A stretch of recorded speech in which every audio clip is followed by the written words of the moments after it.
ಜಮನ್ ಮಸ್ಜಿದ್ನ ಜಹಾಂಗೀರ್ ಮೌಲಾನ ಮೇಲಿನ ಹಲ್ಲೆಯನ್ನ ಖಂಡಿಸಿ ಮುಸ್ಲಿಂ ಸಮುದಾಯದವರು ಪ್ರತಿಭಟನೆಯನ್ನ ಮಾಡಿದ್ರು.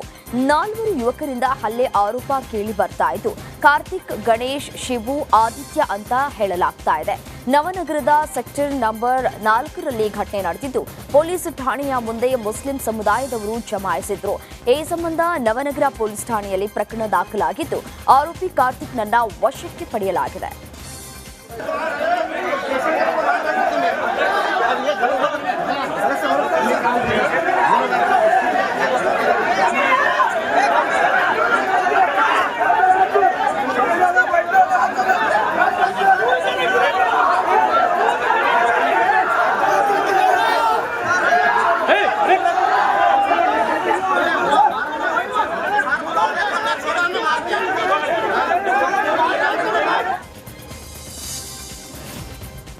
ತುಂಗಭದ್ರಾ ಜಲಾಶಯ ಕ್ರಸ್ಟ್ ಗೇಟ್ ಕಿತ್ತು ಹೋದ ಪರಿಣಾಮ ತಾತ್ಕಾಲಿಕವಾಗಿ ಅಳವಡಿಸಿದ ಗೇಟ್ಗಳಿಗೆ ನೀರಿನಲ್ಲೇ ವೆಲ್ಡಿಂಗ್ ಮಾಡಲಾಗ್ತಾ ಇದೆ. ಸದ್ಯ ಅಳವಡಿಸಿದ ಗೇಟ್ನಲ್ಲಿ ಸಣ್ಣ ಪ್ರಮಾಣದಲ್ಲಿ ನೀರು ಲೀಕ್ ಆಗ್ತಾ ಇದ್ದು, ಸಿಬ್ಬಂದಿ ಜೀವದ ಹಂಗನ್ನ ತೊರೆದು ಆಕ್ಸಿಜನ್ ಕಿಟ್ ಹಾಕೊಂಡು ನೀರಲ್ಲಿಯೇ ವೆಲ್ಡಿಂಗ್ ಅನ್ನ ಮಾಡಿದ್ದಾರೆ.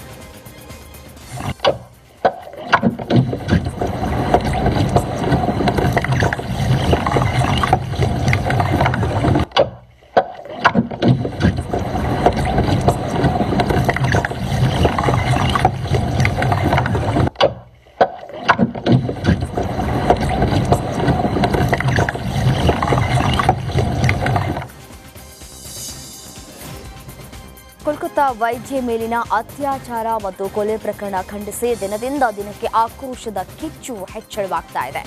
ವೈದ್ಯರ ಮುಷ್ಕರಕ್ಕೆ ಪದ್ಮಶ್ರೀ ಪುರಸ್ಕೃತ ವೈದ್ಯರು ಸಾಥನ್ನ ಕೊಟ್ಟಿದ್ದಾರೆ. ವೈದ್ಯರ ಮೇಲಿನ ಹಲ್ಲೆ ತಡೆಗಟ್ಟುವುದಕ್ಕೆ ಪ್ರತ್ಯೇಕ ಕಾನೂನು ಜಾರಿಗೆ ಆಗ್ರಹಿಸಿದ್ದು, 70 ಪದ್ಮಶ್ರೀ ಪ್ರಶಸ್ತಿ ಪುರಸ್ಕೃತ ವೈದ್ಯರು ಪ್ರಧಾನಿ ಮೋದಿಗೆ ಪತ್ರವನ್ನು ಬರೆದಿದ್ದಾರೆ. ಡೆಂಗಿ ಆಗ್ತಾ ಇದ್ದಂತೆ ಈಗ ಮತ್ತೆ ರಾಜ್ಯದಲ್ಲಿ ಜಿಕಾ ವೈರಸ್ ಆತಂಕ ಹೆಚ್ಚಾಗಿದೆ. ಒಂದಲ್ಲ ಎರಡಲ್ಲ ರಾಜ್ಯದಲ್ಲಿ ಬರೋಬ್ಬರಿ 7 ಜಿಕಾ ಕೇಸ್ಗಳು ಪತ್ತೆಯಾಗಿದೆ. ಆತಂಕದ ವಿಷಯ ಅಂದ್ರೆ ಬೆಂಗಳೂರಲ್ಲೇ ಅತಿ ಹೆಚ್ಚು ಕೇಸ್ಗಳು ಪತ್ತೆಯಾಗಿವೆ. ಬೆಂಗಳೂರು ಹೊರಭಾಗದಲ್ಲಿರೋ ಜಿಗಣಿ ಇಂಡಸ್ಟ್ರಿಯಲ್ ಏರಿಯಾದಲ್ಲಿ ಒಟ್ಟು 5 ಜಿಕಾ ಕೇಸ್ ಕಾಣಿಸಿಕೊಂಡಿವೆ. ಈ ಬೆನ್ನಲ್ಲೇ ಆರೋಗ್ಯ ಇಲಾಖೆ ಎಚ್ಚೆತ್ತುಕೊಂಡಿದ್ದು, ಆರಂಭದಲ್ಲಿಯೇ ಜಿಕಾವನ್ನ ಕಟ್ಟಿ ಹಾಕೋಕೆ ಮಾರ್ಗಸೂಚಿ ರಿಲೀಸ್ ಮಾಡಿದೆ. ಜಿಕಾ ಲಕ್ಷಣ ಕಾಣಿಸಿಕೊಂಡ್ರೆ ವೈದ್ಯರನ್ನ ಸಂಪರ್ಕಿಸಬೇಕು. ಜೊತೆಗೆ ಗರ್ಭಿಣಿಯರು ಎಚ್ಚರದಿಂದ ಇರುವುದಕ್ಕೆ ಇಲಾಖೆ ಸೂಚನೆಯನ್ನ ಹೊರಡಿಸಿದೆ. ಜೈಲಲ್ಲಿರೋ ದರ್ಶನ್ಗೆ ಸಾಲು ಸಂಕಷ್ಟಗಳು ಎದುರಾಗ್ತಾನೆ ಇದೆ. ರೇಣುಕಾಸ್ವಾಮಿ ಕೊಲೆ ಕೇಸ್ನಲ್ಲಿ ಪೊಲೀಸರು ಹಲವು ಸಾಕ್ಷ್ಯಗಳನ್ನು ಸಂಗ್ರಹಿಸಿದ್ದಾರೆ. ಆದರೆ ಈ ನಡುವೆ ಪೊಲೀಸರು ತಮ್ಮ ಸ್ವಂತ ಹಣದಲ್ಲೇ ಇಷ್ಟೊಂದು ಸಾಕ್ಷ್ಯಗಳನ್ನು ಸಂಗ್ರಹಿಸ್ತಾ ಇದ್ದಾರೆ ಅಂತ ಹೇಳಲಾಗ್ತಾ ಇದೆ. ಓಡಾಟದ ಸಂಪೂರ್ಣ ಖರ್ಚು, ಸ್ಥಳ ಮಹಜರು ಸೇರಿ ಎಲ್ಲದಕ್ಕೂ ತಮ್ಮ ಸ್ವಂತ ಹಣವನ್ನೇ ಬಳಸಿದ್ದಾರಂತೆ. ಸದ್ಯ ಈಗ ಪೊಲೀಸರು ಎಲ್ಲ ಖರ್ಚು ವೆಚ್ಚದ ಬಿಲ್ ಸಮೇತ ಹಣ ಬಿಡುಗಡೆಗೆ ಮನವಿಯನ್ನ ಮಾಡಿದ್ದಾರಂತೆ. ಭದ್ರಾವತಿಯ ಲಕ್ಕವಳ್ಳಿಯಲ್ಲಿರುವ ಭದ್ರಾ ಡ್ಯಾಂಗೆ ಸಚಿವ ಎಸ್ ಮಲ್ಲಿಕಾರ್ಜುನ ಬಾಗಿನವನ್ನ ಅರ್ಪಿಸಿದ್ದಾರೆ. ನಿರಂತರವಾಗಿ ಸುರಿದ ಮಳೆಗೆ ಭದ್ರಾ ಡ್ಯಾಂ ತುಂಬಿ ಹರಿದಿದ್ದು ಬಾಗಿನವನ್ನ ಅರ್ಪಿಸಲಾಗಿದೆ. ಈ ವೇಳೆ ಸಚಿವ ಮಲ್ಲಿಕಾರ್ಜುನ, ಸಂಸದೆ ಪ್ರಭಾ ಮಲ್ಲಿಕಾರ್ಜುನ, ಮಾಯಕೊಂಡ ಶಾಸಕ ಬಸವಂತಪ್ಪ ಸೇರಿದಂತೆ ಹಲವರು ಭಾಗಿಯಾಗಿದ್ದರು.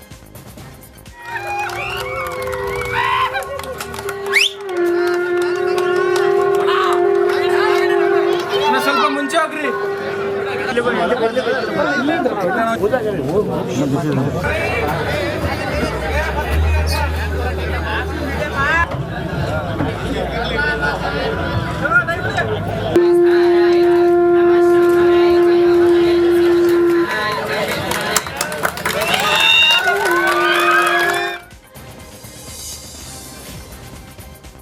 ನೇ ಸ್ವಾತಂತ್ರ್ಯ ದಿನಾಚರಣೆ ಅಂಗವಾಗಿ ಸಸ್ಯಕಾಶಿ ಲಾಲ್ಬಾಗ್ನಲ್ಲಿ ಫ್ಲವರ್ ಶೋ ಮಾಡಲಾಗಿತ್ತು. ಆಗಸ್ಟ್ 8ರಿಂದ ಆಗಸ್ಟ್ 18ರವರೆಗೆ ನಡೆದಿದ್ದು, ಕೊನೆಯ ದಿನವಾದ ನಿನ್ನೆ ಜನಸಾಗರವೇ ಹರಿದು ಬಂದಿತ್ತು.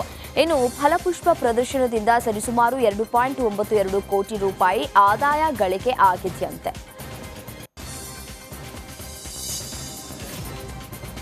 ಭೀಮಾ ಸಿನಿಮಾ ಚಿತ್ರಮಂದಿರಗಳಲ್ಲಿ ಹೌಸ್ಫುಲ್ ಪ್ರದರ್ಶನವನ್ನ ಕಾಣ್ತಾ ಇರುವ ಹಿನ್ನೆಲೆ ನಟ ದುನಿಯಾ ವಿಜಯ್ ಎಲ್ಲಾ ಥಿಯೇಟರ್ಗಳಿಗೆ ಭೇಟಿಯನ್ನ ನೀಡ್ತಾ ಇದ್ದಾರೆ.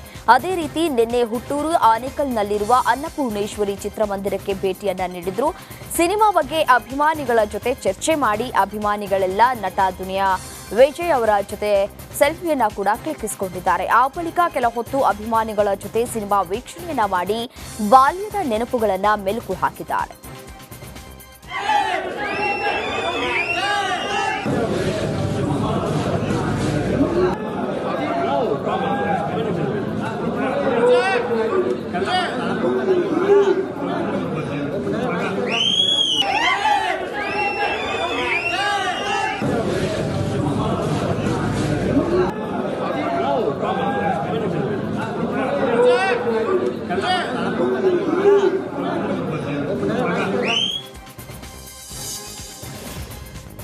ಮಂತ್ರಾಲಯದಲ್ಲಿ ರಾಘವೇಂದ್ರ ಸ್ವಾಮಿಗಳ ಆರಾಧನಾ ಮಹೋತ್ಸವ ನಡೆಯಿತು. ರಾಯರ 353ನೇ ಆರಾಧನಾ ಮಹೋತ್ಸವಕ್ಕೆ ಪೀಠಾಧಿಪತಿ ಸುಬುಧೇಂದ್ರ ತೀರ್ಥರಿಂದ ಧ್ವಜಾರೋಹಣ ಮಾಡಿ ಚಾಲನೆಯನ್ನ ನೀಡಲಾಗಿದೆ. ಲಕ್ಷ್ಮೀ ಪೂಜೆ, ಗೋಪೂಜೆ, ಧಾನ್ಯ ಪೂಜೆ, ಅಶ್ವ ಪೂಜೆ ಆರಾಧನಾ ಮಹೋತ್ಸವಕ್ಕಾಗಿ ಶ್ರೀಮಠ ಪೂರ್ಣ ಅಲಂಕಾರವನ್ನ ಮಾಡಲಾಗಿತ್ತು. ಇನ್ನೂ 7 ದಿನಗಳ ಕಾಲ ವಿವಿಧ ಸಾಂಸ್ಕೃತಿಕ ಕಾರ್ಯಕ್ರಮಗಳು ನಡೆಯಲಿದ್ದು, ವಿವಿಧ ಕ್ಷೇತ್ರಗಳಲ್ಲಿ ಸಾಧನೆಗೈದ ಸಾಧಕರಿಗೆ ಗುರು ರಾಘವೇಂದ್ರ ಅನುಗ್ರಹ ಪ್ರಶಸ್ತಿ ಪ್ರದಾನ ಮಾಡುತ್ತೆ. ಶ್ರೀ ಮಂತ್ರಾಲಯ ಕ್ಷೇತ್ರದಂತೆ ಬೆಂಗಳೂರಿನ ಜಯನಗರದ 5ನೇ ಬಡಾವಣೆಯಲ್ಲಿರುವ ಶ್ರೀ ರಾಘವೇಂದ್ರ ಸ್ವಾಮಿಗಳ ಮಠದಲ್ಲಿಯೂ ಶ್ರೀ ಗುರು ರಾಯರ 353ನೇ ಆರಾಧನಾ ಮಹೋತ್ಸವ ನಡೆಯಿತು. ವಿದ್ಯುತ್ ದೀಪಗಳ ಅಲಂಕಾರ, ರಾಯರ ಬೃಂದಾವನಕ್ಕೆ ನವರತ್ನ ಕವಚದ ಅಲಂಕಾರ, ರಾಯರ ಸನ್ನಿಧಿಗೆ ಆಗಮಿಸುವ ಭಕ್ತರಿಗೆ ಪ್ರಸಾದ ವ್ಯವಸ್ಥೆಯನ್ನು ಕೂಡ ಮಾಡಲಾಗಿದೆ. ಸುಮಾರು 75,000ಕ್ಕೂ ಮಿಗಿಲಾಗಿ ಭಕ್ತರು ಸೇರುವ ನಿರೀಕ್ಷೆ ಇದೆ. ಇನ್ನು ಇದೇ 22ನೇ ತಾರೀಕು ಬೆಳಗ್ಗೆ 8:30ಕ್ಕೆ ರಾಯರ ಉತ್ತರಾರಾಧನೆ ಪ್ರಯುಕ್ತ ಶ್ರೀ ಮಠದಿಂದ ಜಯನಗರದ ರಾಜಬೀದಿಗಳಲ್ಲಿ ಮಹಾರಥೋತ್ಸವದ ಕಾರ್ಯಕ್ರಮವೂ ಕೂಡ ನೆರವೇರಲಿದೆ. ಇಂದು ರಕ್ಷಾಬಂಧನ ಹಬ್ಬ. ಅಣ್ಣ ತಮ್ಮಂದಿರಿಗೆ ಸಹೋದರಿಯರು ರಾಖಿಯನ್ನ ಕಟ್ಟಿ ಸಂಭ್ರಮಾಚರಣೆ ಮಾಡ್ತಾರೆ. ಈ ಹಿನ್ನೆಲೆ ನಿನ್ನೆ ರಜಾ ದಿನ ಇದ್ರೂ ರಕ್ಷಾಬಂಧನ ಹಬ್ಬಕ್ಕೆ ಸಹೋದರಿಯರು ಕಳುಹಿಸಿದಂತಹ ರಾಖಿಯನ್ನ ಬಾಗಲಕೋಟೆ ಅಂಚೆ ಸಿಬ್ಬಂದಿ ಸಹೋದರರಿಗೆ ತಲುಪಿಸಿದ್ದಾರೆ. ರಜೆ ದಿನವೂ ಕೆಲಸ ಮಾಡಿ ಸಹೋದರ ಸಹೋದರಿಯ ಬಾಂಧವ್ಯ ಗಟ್ಟಿಗೊಳಿಸಿದ ಸಿಬ್ಬಂದಿ ಕಾರ್ಯಕ್ಕೆ ಜನರು ಮೆಚ್ಚುಗೆಯನ್ನ ವ್ಯಕ್ತಪಡಿಸಿದ್ದಾರೆ.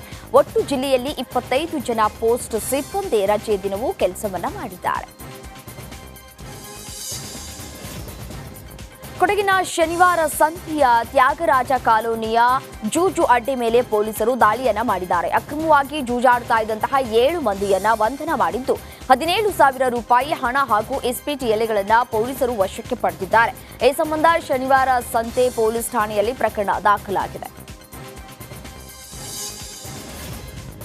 ಬೆಂಗಳೂರು ಗ್ರಾಮಾಂತರ ಜಿಲ್ಲೆಯ ದೇವನಹಳ್ಳಿಯ